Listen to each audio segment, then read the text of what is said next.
नमस्कार। मैं वैद्य Piyush Juneja. Hypertension, BP, रक्तचाप, हर एक फैमिली में एक मेंबर आज की डेट में बीपी की दवाई खा रहा होता है। दुःख की बात ये है कि उसमें से 80 से 90% अभी भी विदेशी मानसिकता से प्रभावित विदेशी चिकित्सा पद्धति की एक केमिकल बेस्ड दवाई खा रहे हैं। इंटरेस्टिंग इसमें कहानी सुनते हैं थोड़ा-सा और समझते हैं। एंड ये कहानी साक्ष्यों पे आधारित है। हमारे पास एक पेशेंट आए और उनको हाइपरटेंशन या बीपी का प्रॉब्लम था और एक बहुत बड़े लेवल के वो जज रहे हैं। उनसे जब साइंटिफिकली उन्होंने हमसे एविडेंस पूछे और एक टेक्निकल उनकी बेटी रिसर्च में रहीं तो बात करी, तो हमने उनको एक छोटा-सा एग्ज़ाम्पल देके समझाया जो आज हम इस वीडियो के माध्यम से आपको समझाना चाह रहे हैं। आप एक एग्जाम्पल समझिए कि जो आप विदेशी चिकित्सा पद्धति की दवाई खा रहे हैं, हम यहाँ किसी को क्रिटिसाइज़ करने के लिए वीडियो नहीं बना रहे हैं, डिस्क्लेमर है। हम अपने सूक्ष्म ज्ञान और अपने सूक्ष्म अनुभव के आधार पर पिछले करीब 18 सालों से हज़ारों बीपी पेशेंट्स की मेडिसिन्स रिप्लेस करा के उस बेसिस पे ये वीडियो बनाने की कोशिश कर रहे हैं।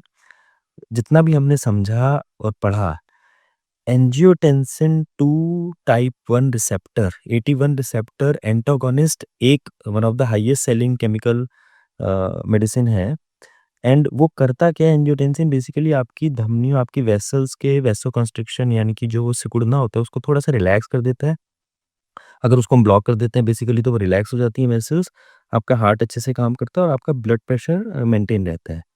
अब इंटरेस्टिंग बात ये है कि काफ़ी सारी हर्ब्स में ये 81 रिसेप्टर एंटागोनिस्ट एक्टिविटी या angiotensin 2 type 1 receptor blocking activity देखी गई है, प्रूवन है रिसर्च में। हमें मत मानिए, ऑनलाइन जाके सर्च कर सकते हैं। परंतु दुःख की बात ये है कि हमारे और हमारे जैसे हज़ारों वैद्य ऑल ओवर इंडिया आयुर्वेदिक या स्वदेशी चिकित्सा पद्धति से ब्लड प्रेशर या हाइपरटेंशन को मैनेज या हील करने के बावजूद ये परेशान हैं कि स्टिल 80 टू 90% लोग उस मानसिकता से क्यों स्वतंत्र नहीं हो पा रहे हैं, जहाँ पर रिसर्च भी अवेलेबल है, जहाँ पर क्लिनिकल साक्ष्य भी अवेलेबल है। एंड सबसे इम्पोर्टेंट इसके अंदर प्रूफ आपके लिए क्या रहेगा क्लिनिकली, आप सबके पास, आप सब सक्षम हैं, आप सबके पास एक बीपी apparatus होता है आजकल घरों में, या आप नियर बाय जाके कहीं चेक करा सकते हैं। तो अगर आपकी जो एक्जिस्टिंग केमिकल बेस्ड विदेशी चिकित्सा पद्धति से बेस्ड दवाई जिस लेवल को मेंटेन करके आपके बीपी को चल रही है, अगर वही सेम आप एक स्वदेशी चिकित्सा पद्धति की दवाई, या कई बार तो दवाई आपकी छूट भी जाती है, आपको नहीं खाने की ज़रूरत होती है, ऐसे काफ़ी सारे केसेज़ में हुआ है।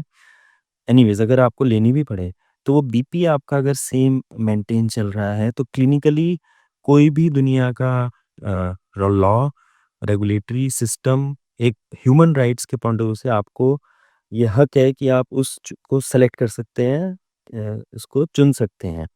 स्टिल ज़्यादा टेक्निकलिटीज़ के लिए कमेंट सेक्शन में हमसे कनेक्ट करें।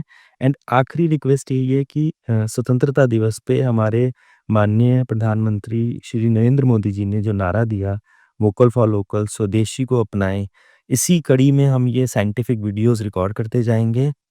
एंड ये समझाने की और ये रिक्वेस्ट करने की कोशिश करेंगे कि हम सब अपनी मानसिकता को थोड़ा सा चेंज करें। धन्यवाद इस वीडियो को देखने के लिए।